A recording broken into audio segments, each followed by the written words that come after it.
El siguiente programa es clasificación D, para mayores de 18 años. Dirección de Espectáculos Públicos, Radio y Televisión. Ministerio de Gobernación.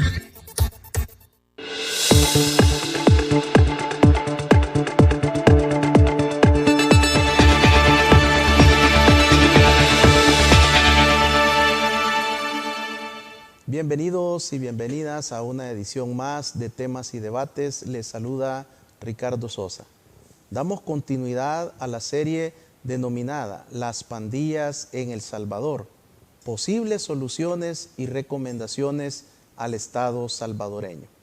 En esta oportunidad, en ese enfoque multi e interdisciplinario que estamos tratando de proporcionar a usted, amigo televidente, cibernauta y tomador de decisión en el Estado salvadoreño, presentamos al licenciado Gerard Bonsantos, quien es un analista de temas de seguridad y defensa nacional. De igual forma es un escritor, un consultor, una persona que investiga los fenómenos relacionados a la seguridad nacional y la defensa nacional. Licenciado, gracias por aceptar mi invitación. Qué gusto saludarle y reencontrarnos. No, gracias a ustedes y a su estimado público por recibirnos una vez más en estas polémicas que nos han perseguido durante los últimos 30 años. Licenciado, definitivamente nosotros estamos tratando de traer diferentes opiniones, recomendaciones, sugerencias, visiones del tema de las pandillas en El Salvador, porque si hay algo que debemos de tener la claridad es que así como es un fenómeno multicausal, de igual manera las posibles soluciones tienen que ser un abordaje multi e interdisciplinario, y esa es nuestra propuesta al producir esta serie. Usted ha desarrollado diferentes estudios, ha sido un observador de la realidad nacional e internacional. ¿Qué recuerda usted dentro de todo su contexto profesional del origen de las pandillas criminales en El Salvador y cómo hemos llegado al 2022? Bueno, si todos recuerdan, el fin de la guerra fue indudablemente el inicio o de donde partimos con este fenómeno de las pandillas, que si bien es cierto ya existían dentro del marco de lo que fue la guerra salvadoreña, habían sido opacadas porque había cobrado auge entonces una lucha de contrainsurgencia, pero estas semillas de estas pandillas que se organizaron a fines de los 80 son las que se establecieron después de la guerra. Lo que pasa es que no eran unas pandillas violentas. Yo recuerdo que uno pasaba ahí por el centro y los veía haciendo piruetas, y se conformaban con que uno les diera una cora, $1, o sea, hacían aquellas famosas competencias de baile urbano ahí en las calles, en las esquinas, entre unos contra otros, y lo más eran los escándalos en la noche, ¿verdad? Porque la bebida y el consumo de drogas pues no llevaba a nada bueno. El problema es que también con el término de la guerra comenzó aquella gran cantidad de gente que desde los Estados Unidos eran enviados de regreso, ¿verdad? Aunque hubiesen nacido en Estados Unidos, pero el pertenecer a las pandillas en Estados Unidos y cometer delitos demasiado violentos, Estados Unidos encontró como una manera de deshacerse de ese problema, ¿verdad? Regresándolo a sus países, y uno de esos fueron los salvadoreños. Estos pandilleros, si bien es cierto, eran de descendencia salvadoreña, nunca habían vivido aquí, ¿verdad? Nacieron y crecieron en Estados Unidos y se adaptaron al sistema de las maras o pandillas en ese país, totalmente criminales, ¿no? Entonces, estos vinieron, encontraron estos otros grupos medio formados y empezaron a hacerse una asociación entre ellos. Estos de Estados Unidos ya trajeron ya no la competencia puramente en ámbitos como el baile, sino que ya hablamos de una competencia criminal, es decir, donde la otra mara es mi enemiga y mi deber es matarlo. Estos aprendizajes vinieron de allá, y entonces los mareros que venían de Estados Unidos deportados empezaron aquí a formar sus propias áreas de influencia, ¿verdad? Como las maras salvadoreñas ya estaban establecidas en ciertos lugares, ¿verdad? Uno de los más populosos fue San Martín, por ejemplo. Después le siguió Soyapango. Y entonces entramos a una situación en la que ya el auge del crimen empezó a mandar alarmas al gobierno.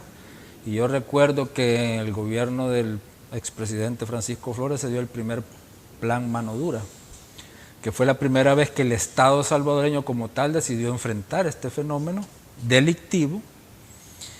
Yo estaba como fiscal en Soyapango, 2003 creo que fue, si no me equivoco, cuando echamos a andar ese plan. Y entonces eran unas capturas masivas, ¿verdad? A diferencia de las capturas de ahora, ¿verdad? Los jueces de aquella época a los 6 días dejaban libres a las maras. Entonces nosotros en la fiscalía y en la policía nos quejábamos de que hacíamos las investigaciones, deteníamos a estos tipos y el órgano judicial los ponía en libertad. Ahora, los ponía en libertad entre comillas, ¿verdad? Porque también hay que entender que el sistema de persecución penal salvadoreño es muy deficiente. Deficiente en el sentido de que a usted lo capturamos ahorita y ahorita empezamos la investigación para ver si usted era parte, no era, qué andaba haciendo ahí, ¿verdad? El sistema anglosajón es al revés. Primero hay una investigación que le permite a los fiscales decirle a los policías capturen a fulano. Nosotros comenzamos aquí al revés, ¿vale? Y yo creo que esto tiene raíces históricas que otros especialistas pueden abordar de mejor manera. Entonces, frente a ese fenómeno, pues nos encontramos con que cada vez las pandillas van aumentando, no solo su número, no solo su influencia, sino también las áreas en las que participan, tanto las áreas delictivas, últimamente el área política, la experticia que van obteniendo en el uso de las armas de guerra, el entrenamiento, los vínculos con los carteles del narcotráfico en México, y empieza entonces ya a expandirse la operatividad de estos grupos, ya no solo en sus barrios, en sus colonias, sino que a nivel regional, después a nivel nacional, y ya se van después a Centroamérica, y últimamente tenemos pandilleros salvadoreños en España, en Italia, Estados Unidos, México, Nicaragua, Honduras, Guatemala. Entonces, el fenómeno ha ido creciendo y no hemos sabido encontrar la manera de enfrentar este fenómeno. Hemos hecho algunas buenas ideas que las quisimos echar a andar. Por ejemplo, el gobierno, si no me equivoco, de Funes o del FMLN, echaron a andar aquel programa de la policía comunitaria, que en su concepto es idóneo, perfecto para arrebatarle el poder local a estos grupos delictivos, pero es un programa que hasta ahorita no sabemos si fracasó por qué, si no ha fracasado y todavía existe, de dónde empezamos, a dónde estamos, cuáles son las efectividades. No sabemos nada de ese programa, pero era un muy buen programa, que era un programa no tanto de combate, sino que era un programa de la primera fase, la prevención.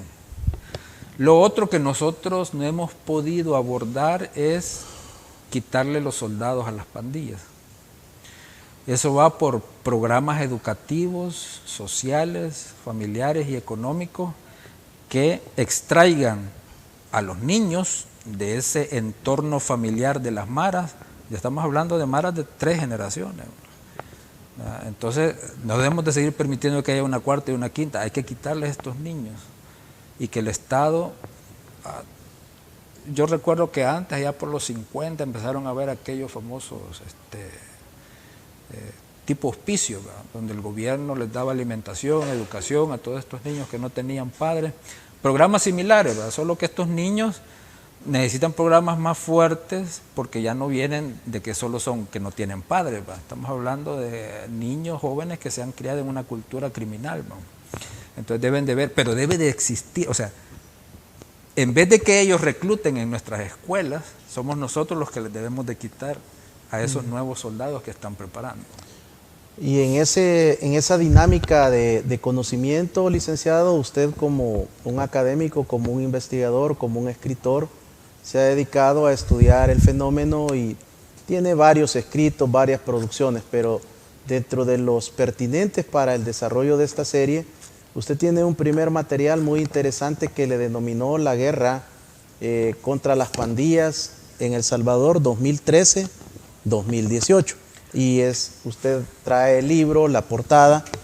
Quiero mostrarlo acá en cámara para que ustedes puedan observar parte del trabajo del licenciado Gerard Bon Santos. Es un libro muy bien articulado, con toda la técnica, con las inscripciones debidas, y por supuesto que es importante para conocer toda la trayectoria académica. Este primer ejemplar, La guerra contra las pandillas El Salvador 2013-2018, ¿cómo llega y cuáles son las principales conclusiones del mismo? Bueno, este libro de hecho es gratuito, se puede bajar digitalmente. Yo no leo digital, así que lo mando a imprimir, ¿verdad? Pero el que quiera tener este libro, pues puede buscarlo en internet, en Google, y lo puede bajar gratuitamente. Este libro es una serie de investigaciones que me encargó el Centro Nacional de Investigaciones Científicas de la Academia Nacional de Seguridad Pública, la ANSP, que a su vez eran estudios encargados por la misma Policía Nacional para saber sobre este fenómeno de las pandillas. Entonces, una serie de académicos nos involucramos en estas investigaciones y aparecieron en una edición de 12 ejemplares, la famosa revista científica de la policía, pero que eran más libros que revistas, ¿verdad? Porque los trabajos eran muy serios. Entonces yo hice 6 de esos trabajos de investigación, y esos 6 trabajos después los agrupé para sacar este libro, ¿verdad? Y ponerlo a disponibilidad de todos los interesados. Entonces tiene investigaciones muy importantes, no solo sobre la estructuración y la operatividad de las maras, sino que hubo un estudio que hicimos, una especie de prospectiva. Nos ubicamos en el 2015 y dijimos, de aquí al 2025 estos son los principales 3 escenarios que pueden pasar con las pandillas. Y hemos ido avanzando en los 3 escenarios, lastimosamente, ¿verdad? Entonces no es una de las cosas que, aunque hemos acertado como investigadores, no me dan tampoco satisfacción, ¿verdad? Pero son los estudios que le han permitido a nuestras autoridades abordar de una manera menos académica y más práctica, porque nosotros hicimos las investigaciones sobre el terreno, ¿verdad? Contando con la colaboración de las unidades de inteligencia de la policía y también con apoyo de las Fuerzas Armadas salvadoreñas. Así es que nos deja una enseñanza enriquecedora desde el 2013 hasta el 2018 en cuanto a qué eran las pandillas. Estamos hablando, por ejemplo, ayer decían que 14,000 y algo pandilleros detenidos, ¿verdad? Y nosotros hacíamos la cuenta entre el 2016 y el 2018 de aproximadamente entre 60,000 y 65,000 pandilleros, ¿verdad?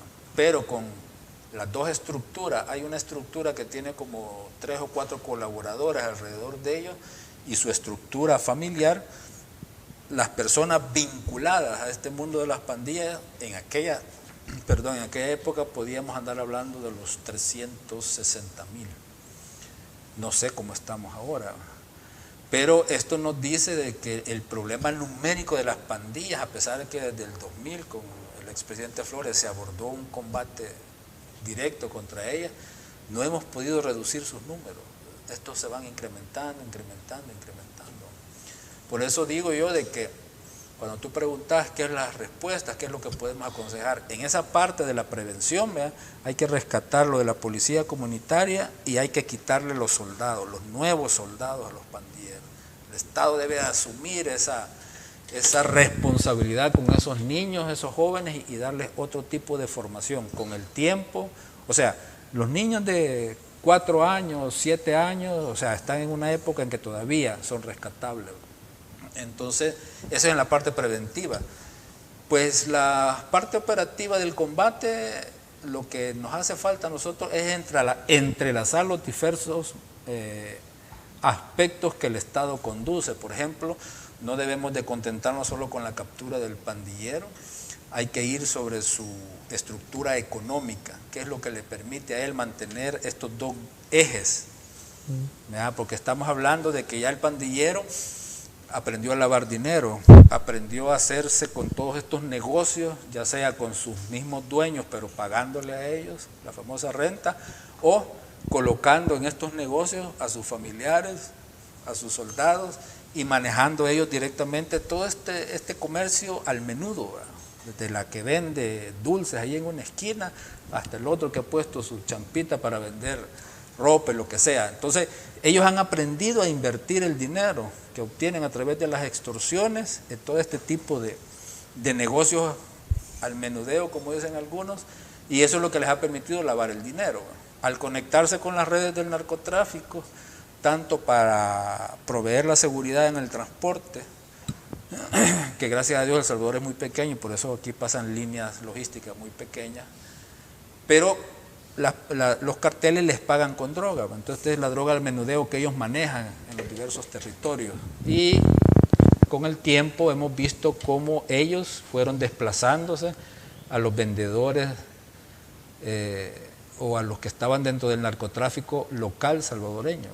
Se pelearon plazas aquí, algunas han salido en investigaciones periodísticas, otras no, pero deberíamos de arrojar luz sobre todo eso. Yo tuve una interesante experiencia observando el crecimiento de su conquista territorial desde el centro de San Salvador, pasando por la Juan Pablo, subiendo aquí por la Gabriela Mistral, llegando allá casi a la Chulona, y los semáforos se vuelven un hasta aquí para aquellos y un hasta aquí para aquellos, y se vuelven centros de pelea porque el semáforo se convierte en un punto de observación de los desplazamientos policiales, del ejército, de los rivales, se convierte en un punto de distribución de drogas, de cosas robadas, etcétera, etcétera, etcétera, ¿verdad? Y también de vigilancia de los posibles jóvenes que reclutar para las pandillas.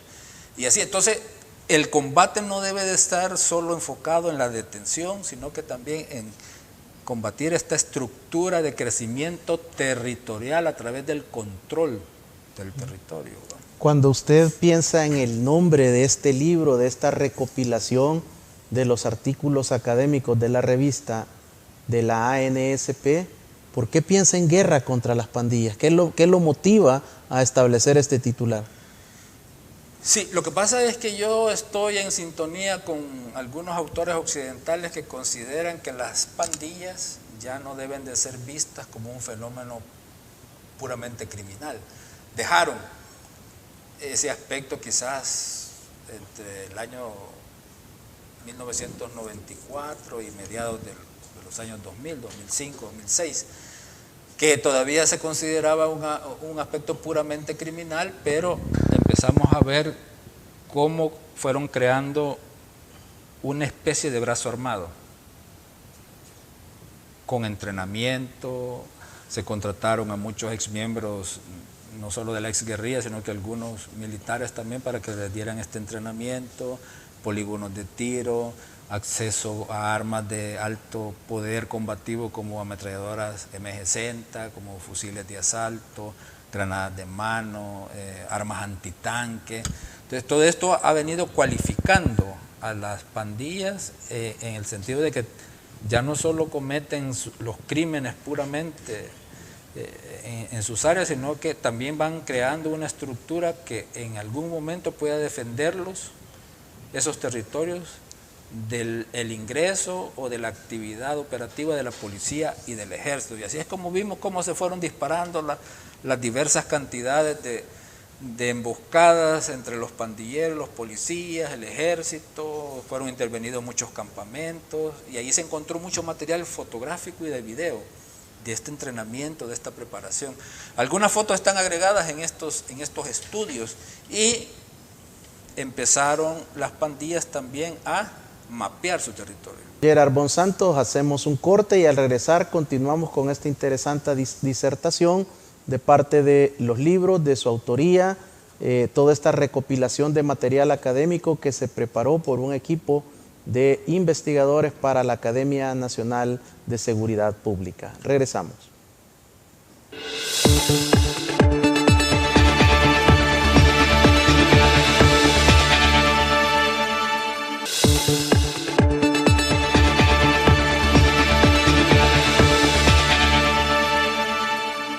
Muchas gracias por continuar en nuestra sintonía en esta serie que le hemos denominado Las pandillas en El Salvador, posibles soluciones y recomendaciones al Estado salvadoreño, porque finalmente es el Estado, su población, las instituciones, quienes deben de tomar las decisiones estratégicas para poder hacer un enfoque, un giro multi e interdisciplinario.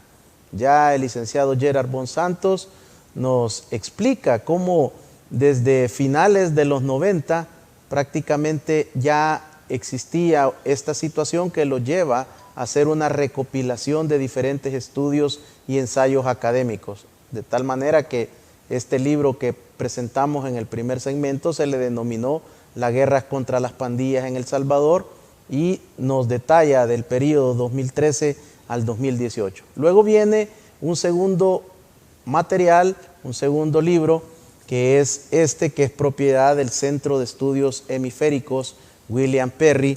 Está elaborado por nuestro amigo David Spencer, el doctor David Spencer, a quien saludamos y enviamos un fraterno saludo y muy respetuoso hacia los Estados Unidos de Norteamérica, donde nos sintoniza el licenciado Gerard Bonsantos y el maestro Juan Carlos Morales, también un gran amigo, un gran investigador en estos temas. ¿Cómo llega el desarrollo de este segundo ejemplar, licenciado? Bueno, realmente esta es una petición que hace el Ministerio de la Defensa del Salvador a el Centro de Estudios Hemisféricos de Defensa William J. Perry para hacer un estudio actualizado entre 2018 y 2020 sobre las pandillas. Entonces el Centro Perry designó al doctor David Spencer, como muy bien acabas de mencionar, para que dirigiera un equipo de investigadores, y ese equipo pues lo hemos conformado las dos personas que tú ya has mencionado. Entonces esta petición del Ministerio de la Defensa nos permitió el acceso a los programas de intervención del ejército en apoyo de la policía para el combate de las pandillas. Y entonces este estudio ya hace un análisis de las pandillas como un sistema adversario al Estado salvadoreño, no el clásico adversario de la contrainsurgencia en el que tenemos a un adversario que quiere el poder político. Esta es una estructura que no quiere el poder político, pero que adopta muchas de las modalidades de acción de una insurgencia clásica, sobre todo en los aspectos de la lucha urbana, el aspecto de la intervención en la política a través del control de los territorios, sobre todo en las épocas electorales. Entonces vemos cómo las pandillas van volviendo ese control subterráneo que existía sobre las poblaciones en las que actuaban, un control más evidente, más visto. Usted entra a las colonias de ellos y es fácil identificar quiénes son los que están haciendo el control o el chequeo de quién entra y quién sale. Si se queda lo suficiente, puede ver quiénes son los que van a cobrar las rentas a los locales, los que cobran la renta cuando entra el carrito de los churritos, etcétera, etcétera. Entonces ahí todo el mundo se conoce, ahí todos se conocen y todos saben lo que implica hablar o delatar a un pandillero. Entonces ese control subterráneo que va saliendo cada vez más a la vista es un control que subvierte el orden del Estado, ¿verdad? Porque hay que hacer operaciones especiales de la policía respaldada por el ejército para llegar de nuevo a esos lugares, ¿verdad? Pero cuando el ejército y la policía se retiran, son los pandilleros los que le dan permiso a los trabajadores sociales, a los trabajadores de salud, a los profesores, etcétera, etcétera, para hacer sus actividades. Y ese es un control que no se les ha podido quitar más que por el momento fugaz de la intervención directa del ejército y de la policía. Esta es una debilidad del combate a las pandillas y por el contrario va arrojando a las pandillas como un nuevo elemento que cuando ya le agregas la dirección vertical que tienen desde las ranflas para abajo y que incluso pues el ranflero puede dictar la muerte de cualquiera de los jefes intermedios e incluso de sus soldados o pandilleros. Cuando ya ves que se agrega un elemento de inteligencia que recaba la información de quiénes son los que viven en esta comunidad, quiénes son parientes de policías, de soldados, de custodios penales, o sea, empiezan a mapear sus comunidades ya con una función estratégica para cuando les piden, miren, hoy tenemos que incrementar, maten aquí, maten allá, no andan matando así. Saben a quiénes van a ir a matar, a quiénes van a ir a golpear. Luego, es cierto que no tienen una ideología muy visible, pero sí hay aspectos ideológicos que tienen que ver con esa, para ellos, estructuración familiar, en donde la pandilla sustituye a la familia consanguínea. Entonces, esto les permite también crear reglas de conducta, en las que te dicen, el pandillero puede hacer esto, no puede hacer esto, puede matar aquí, no puede matar allá. Y entonces, todo eso que se ha ido encontrando en las huilas, que son las famosas cartas que se cruzan entre ellos y sus diferentes grupos desde las cárceles hacia afuera, van dando cuando las reunís ya el contexto de un pensamiento estratégico, no estructurado como un plan estratégico que uno está acostumbrado a ver en un movimiento insurgente, pero sí te da líneas gruesas que con el tiempo se van a ir depurando y van a ir formando lo que se conoce como un plan de acción. Licenciado, en este contexto de esta primera y segunda parte del programa, veo dos palabras claras que usted introduce a la discusión y al análisis. Por una parte, guerra, y por otra, un sistema.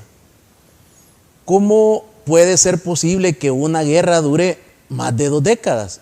Es decir, o no la estamos enfrentando convenientemente, o esto realmente nunca ha sido una guerra como tal, a pesar de los insumos académicos que usted ha propuesto y ha introducido al debate académico. Pero por otra parte, ¿cómo enfrentamos a un sistema que ya tiene toda una estructura estratégica y de presencia en el territorio? Bueno, recordemos que Estados Unidos hace poco perdió su guerra en Afganistán después de 20 años. Y si nos vamos a la Indochina, pues estamos hablando de una guerra de más de 10.000 días de combate allá. Entonces, las guerras no dependen de su tiempo para decir estamos ante una guerra o no estamos ante una guerra, sino que es por el tipo de desafío. Aquí estamos hablando de un grupo que creció de estructuras eminentemente criminales a una agrupación con presencia internacional que ha sido capaz de retar al Estado en cuanto al control que el Estado ejerce en sus diversos territorios. Claro, hay diferencias, como ya lo hemos dicho, ¿va? Las pandillas no quieren sustituir al gobierno, pero es claro que en los territorios que ya están afincados no los van a dejar. Fíjate que ellos, cuando la policía y el ejército llegan a un lugar y detienen a todos los pandilleros y se los llevan, los jefes de sus clicas inmediatas o de sus programas lo que hacen es llamar pandilleros de otros lugares y traerlos, porque esas plazas nunca las van a abandonar. Y si estamos hablando de 65.000 pandilleros y 350.000 por todo, allá en el 2016-2018, ¿de cuánto estaremos hablando ahora?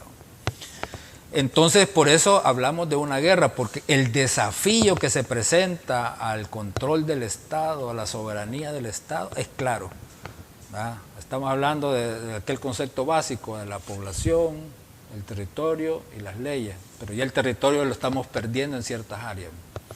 Toca. Ahora, las medidas, bueno, hemos estado hablando de las medidas preventivas, ¿verdad? Quitarle los soldados, aumentar o volver a darle vida al programa del policía comunitario este ataque frontal que ahora el Estado está haciendo contra las estructuras pandilleriles, hay que acompañarlas hay que quitarles los medios económicos, hay que quitarles la comunicación que tienen con las estructuras del narcotráfico regionales, hay que crear leyes que nos permitan quitarle los activos productos del lavado de dinero, y debemos de tener ya claro que tenemos que lidiar con el componente familiar. ¿Qué vamos a hacer con ellos? Vamos a mandar a programas reeducativos, a haciendas agrícolas donde las vamos a tener que tener por X periodo de tiempo, no sé, ¿verdad? Ahí los especialistas en esas materias, pero todo de una vez, no por poquito. Hoy vamos aquí, dentro de 2 años vamos aquí o no.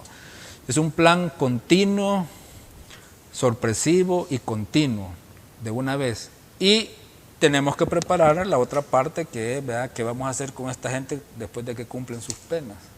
¿Qué vamos a hacer con los familiares después de 2 o 3 años de estar en estas granjas agrícolas, digámoslo, entre comillas, ¿verdad? O de estos niños que terminan después graduándose de 9º grado de bachillerato en las instituciones estatales? Hay que crear los programas para absorberlos. Uno de tus panelistas decía la vez pasada, pero yo entiendo que los dueños de las fábricas no los quieran contratar. Sí, pero es que el Estado tiene el poder para poderlos obligar, ¿verdad?, y que colaboren en este aspecto, como en su momento hizo Colombia con los empresarios allá, ¿verdad?, obligándolos a que los agentes de seguridad participaran en el control delictivo de la guerrilla urbana. Cuando hablamos de guerra, una guerra inmediatamente ubica a los televidentes, a los cibernautas, a mi persona, en armas. Estamos hablando de enfrentar esta guerra contra las pandillas solo con armas de grueso poder expansivo y explosivo, o estamos hablando de otro tipo de armas que permitan hacer este enfoque interdisciplinario que usted propone. Es que el término guerra no lo veamos en su concepto clásico del enfrentamiento entre un ejército de un estado, de otro estado, o el irregular entre una Fuerza Armada Nacional contra un elemento armado ilegal. No es esa clásica guerra. Usamos la palabra guerra en el sentido de que es una organización que tiene una estructura criminal, pero esa estructura criminal ha construido un brazo armado. Esa estructura criminal creció y su influencia ahora no solo es criminal, sino que también es política. Además de eso, empezó a tecnificar sus finanzas, a utilizar las drogas, a utilizar el lavado de dinero, a utilizar la prostitución o las redes de prostitución regionales como vehículos para obtener ingresos, para aumentar su presencia, su conexión.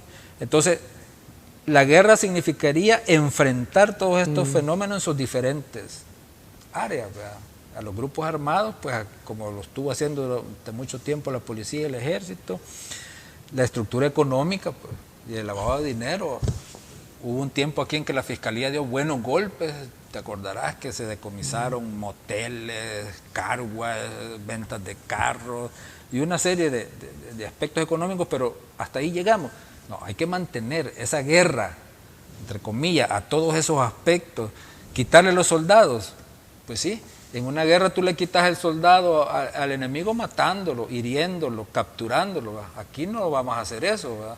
Aquí le quitas el soldado sustrayendo a los futuros mareros, a los niños, y llevarlos a un ambiente controlado y seguro en el que el Estado pueda hacer su trabajo educativo, formador y rescatarlo. Entonces, cuando tú le quitas toda esta generación, ¿cómo va a crecer la pandilla?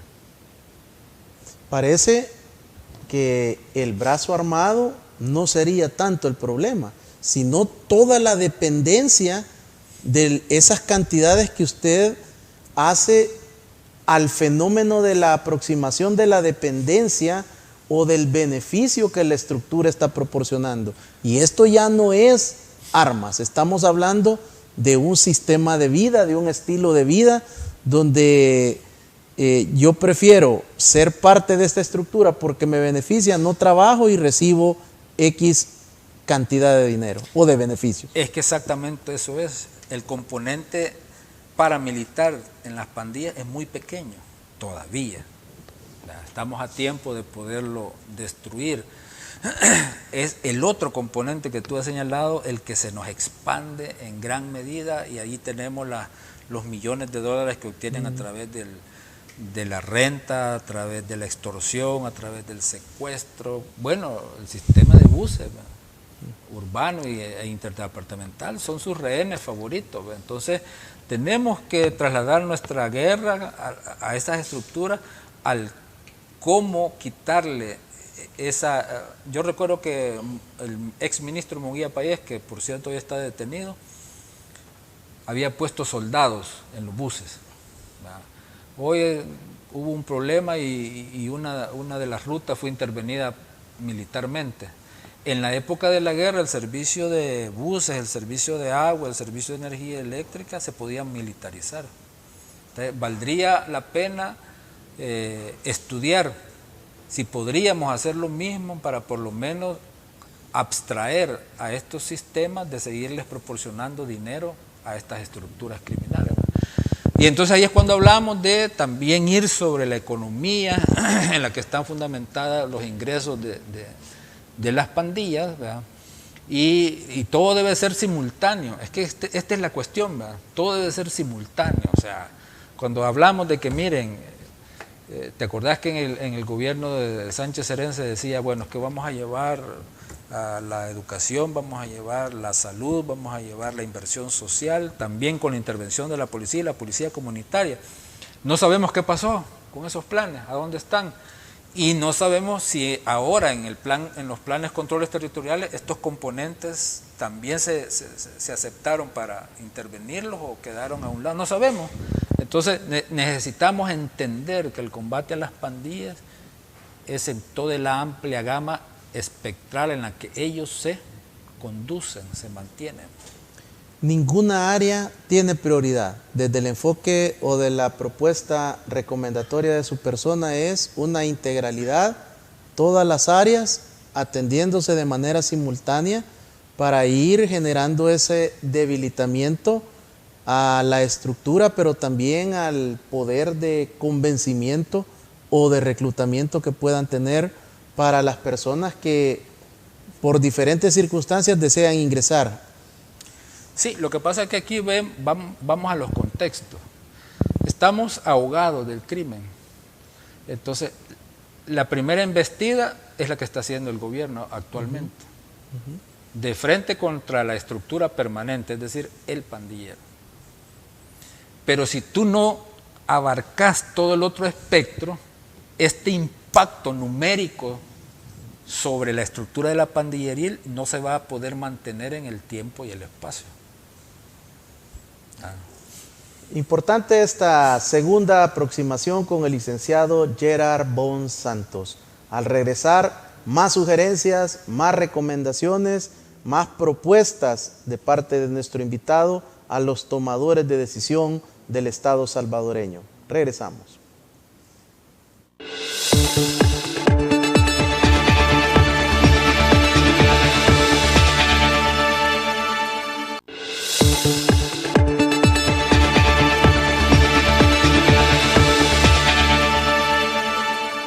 Esta noche con el licenciado Gerard Bon Santos, quien es analista en temas de seguridad y defensa nacional.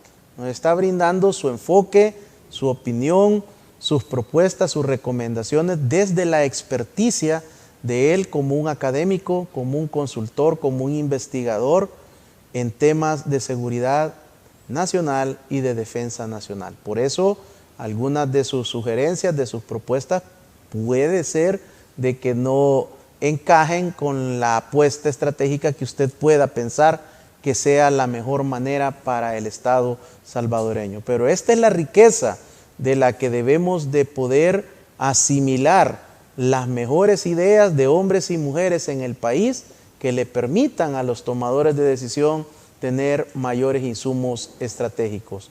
Licenciado Bon Santos, de acuerdo a sus análisis, a las primeras propuestas y recomendaciones del segmento anterior, la clave también está en cómo arrebatamos estos denominados soldados de las estructuras de las pandillas, que no trabajan, que no estudian y que han encontrado un estilo de vida en la pandilla.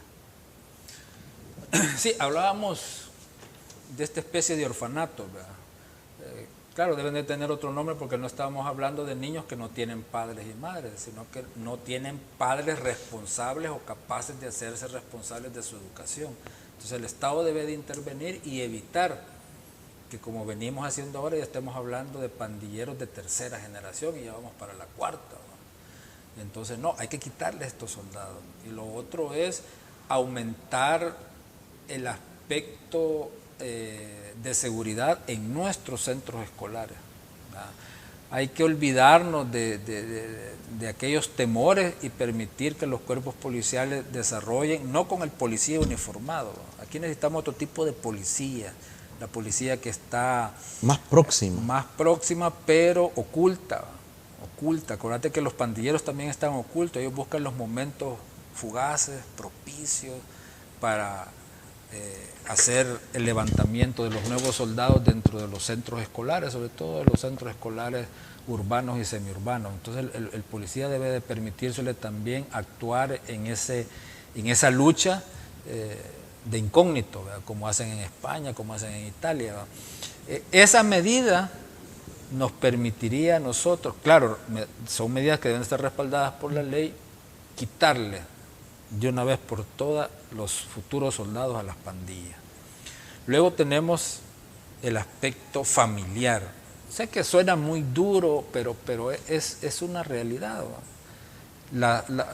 Tu mamá no te va a entregar, aunque sepa que has matado a 4, que has descuartizado a 6, no te va a entregar.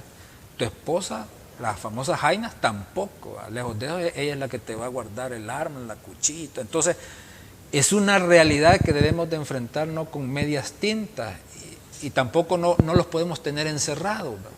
¿Qué va a pasar con estos casi 100,000? No, debemos de encontrar, por eso yo hablaba de estos lugares como las granjas agrícolas que te pueden permitir trabajo. El trabajo dignifica, pero además te permite sustituir la entrada de dinero que tenías como parte de la estructura de las pandillas, ¿verdad? O como colaborador en las pandillas.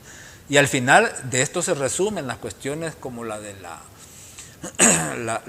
el cobro de la renta, ¿verdad? Cómo sustituimos el factor económico dentro de las pandillas para sustraerlos de la actividad criminal. Tal vez no podamos con las pandillas en sí, pero trabajemos entonces la familia. Si tú les quitas los soldados, si tú les quitas la familia, ya nos enfocamos solo en el otro grupo, donde están 3 o 4 que son sujetos jóvenes que están por ingresar a la pandilla y que un pandillero toma como responsabilidad y que es el que les da el entrenamiento, y como parte de ese entrenamiento pues ellos colaboran con el pandillero, ubicando personas, etcétera, etcétera. Si nos ubicamos en esto, golpeamos su economía, golpeamos las actividades criminales como el lavado de dinero, la prostitución, las líneas de narcotráfico y todo eso, al mismo tiempo y con la misma contundencia con que hoy estamos deteniendo a los pandilleros, tenemos esperanza, porque aquí estamos hablando de esperanza. Seríamos quizás el primer país con la posibilidad de ganarle una guerra a las pandillas. No lo ha podido hacer Honduras, no lo ha podido hacer Guatemala, no lo ha podido hacer México, no lo ha podido hacer Italia, no lo ha podido hacer España, ni mucho menos Estados Unidos. Nosotros tenemos esa posibilidad. Y quiero decirte, tenemos el mejor cuerpo policial de la región, el más tecnificado, el más cualificado y con una rica experiencia en combate a las pandillas. El mismo FBI y muchos sheriffs de condado han venido aquí a observarnos cómo combatimos a las pandillas. Así que sí tenemos la oportunidad. Licenciado Bon Santos, ¿cómo hacer que los y las expertas de El Salvador puedan contribuir en este proceso? Porque esta aproximación y esta situación de esperanza que podemos convertirnos en el primer país en el mundo en comenzar una ruta una hoja de ruta certera y establecer un primer modelo de seguridad ciudadano, también necesita de las y los buenos salvadoreños que participen, pero usualmente hay que reconocer que el talento de ustedes como investigadores, como expertos, es reconocido afuera y no adentro. Sí, bueno, lo que pasa es que, mira, en principio deberían de ser las universidades las que generen este debate académico y posibiliten las investigaciones y el debate entre los diversos académicos. Ante la falta de estos, una de las razones por las que surgió el Centro de Investigación Científico en la Academia Nacional de Seguridad Pública es que íbamos a aglutinar este gran debate académico en las cuestiones de seguridad pública y no solo sobre las pandillas, sino que sobre muchos otros factores delictivos. Pero lastimosamente con el anterior gobierno se terminó el apoyo a esa importantísima iniciativa, no sé si va a continuar o no, y es lo difícil de nuestro medio, ¿verdad? Que cuando ya se encaminan las buenas intenciones, siempre hay alguien que llega y nos corta las alas, como decimos por ahí. Licenciado Gerard Bon Santos, quiero agradecerle por aceptar mi invitación, por venir a compartir su trabajo académico. Estos libros están respaldados por organizaciones académicas nacionales e internacionales y reflejan parte del esfuerzo de un grupo de hombres y mujeres con talento, con capacidad, con experiencia, y por supuesto un saludo nuevamente al doctor David Spencer hasta los Estados Unidos de Norteamérica, al Centro de la Defensa William J. Perry. Gracias por sus conceptos, por sus aportes, y esperamos pues que los tomadores de decisiones las tomen muy en cuenta. Bueno, gracias a ti por la invitación, a tu estimado público por haber estado con nosotros hasta ahora, soportándonos, y hasta la próxima. Así, el licenciado Gerard Bon Santos, analista en temas de seguridad y defensa nacional. Hay una gran riqueza de conocimiento en este programa, pero me voy a permitir hacer dos conclusiones. La primera, sobre el profesionalismo y el talento de nuestra Policía Nacional Civil. Ese capital humano que brilla con luz propia y que está recuperando el liderazgo que llevó a ser reconocida nuestra policía, no solo en Hispanoamérica, sino que en el mundo. Y por otra parte, gracias a Dios que la dirección de la Academia Nacional de Seguridad Pública actual tiene todo el talento para desarrollar la labor de ser el ente rector de la seguridad pública en cuanto al conocimiento y en cuanto a las estrategias para difundir todo el conocimiento de la seguridad pública en el país. Están desarrollando una labor extraordinaria en la ANSP. Que Dios les bendiga.